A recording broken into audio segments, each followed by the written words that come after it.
What if your perception doesn't do what you think it does? What if it doesn't show you the truth about the world? What if it actually evolved to do something else? Why do we have experiences in the first place, and where do they come from? When you look at the sky at night and see the moon in one moment, but look away in the next, is the moon still there? The cognitive scientist Donald Hoffman explores these questions in his book, The Case Against Reality. And in the next couple of videos, I'd like to talk about his research and its implications. In his book, Donald Hoffman finds a new approach to the hard problem of consciousness, the question of figuring out where and how consciousness arises from our brain. In other words, how come we're different from a rock?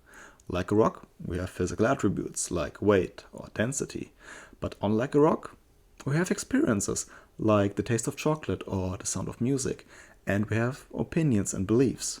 Where do these experiences come from? Why do we have them? We don't know.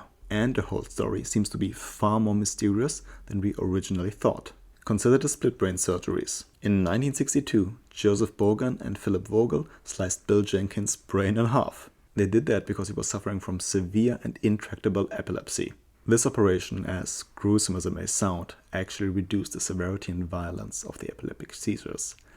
But something else was revealed in experiments following the successful surgery.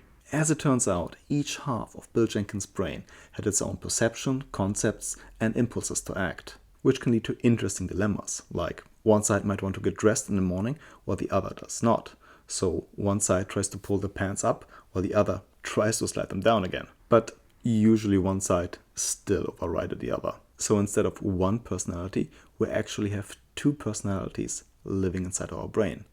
And in the case of Bill Jenkins, those two couldn't properly communicate with each other anymore to tell one common story. This begs the question, what kind of creatures are we that our beliefs, desires, personalities can be split with a scalpel? As I said, we don't know where our experiences come from and how they are created. We don't know why we're conscious or what consciousness is. We don't know why we're different from a rock, although we feel sure that we are. The search for the biological basis for consciousness has been going on for decades. We found a number of correlations between brain functions and experiences. We know that my amygdala lights up when I see a spider, but correlation does not equal causation. Before a train arrives, people are usually waiting at a platform, but the train doesn't arrive because people are waiting at the platform. It could be the case that we are just too dumb to figure out how consciousness is created. Or maybe we'll figure it out 100 years from now. Or maybe never. But maybe we're using an entirely wrong approach to tackle a problem. Maybe our consciousness isn't created by our brain, but our brain is created by consciousness. As crazy as this sounds, this is exactly what Donald Hoffman proposes. I'll talk more about how he came up with this crazy idea and why it actually makes sense in the next video. Bye.